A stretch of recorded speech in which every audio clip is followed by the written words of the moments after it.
back to another video. Today is part 2 of our literary terms lesson. Booyah! Let's get started.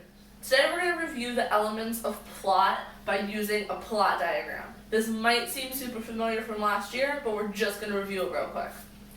First thing we can notice is that our plot diagram looks like a roller coaster. Whee!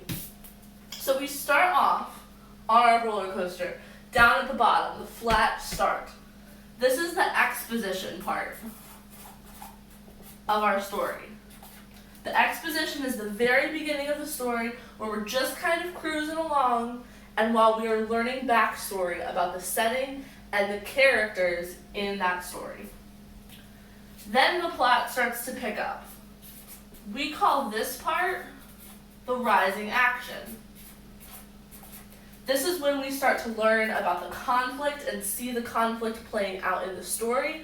The events in the story begin to escalate, and it's also when the author is making sure that we are really interested and invested in the story. We want to know what's coming next.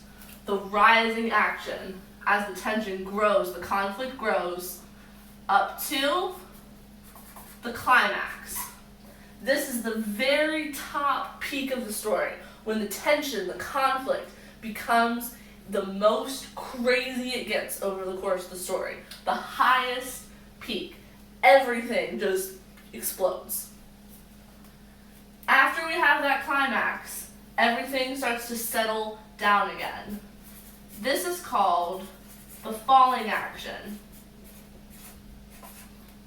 Tension has reached its peak, conflict has reached its peak, and now everything starts to spiral back down.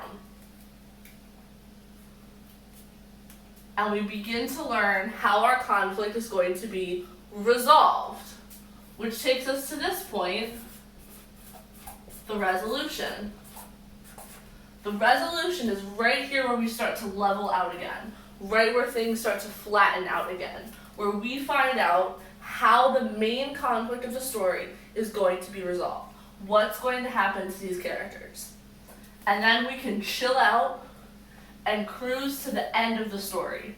This end point right here is the denouement.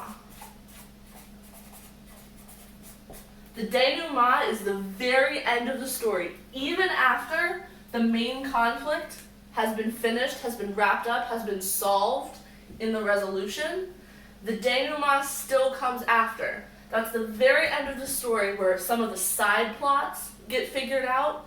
We might learn some more secrets or some more backstory from our side characters. And then we just wrap up. The denouement is also where, if we're talking about a fairy tale that just ends happily ever after, that's going to be our denouement.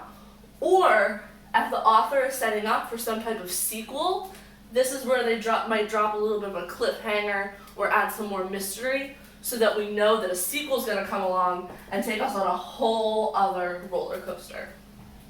That's how we progress in a story, from our exposition up through our rising action to our climax, then fall back down to our resolution and level out to our denouement.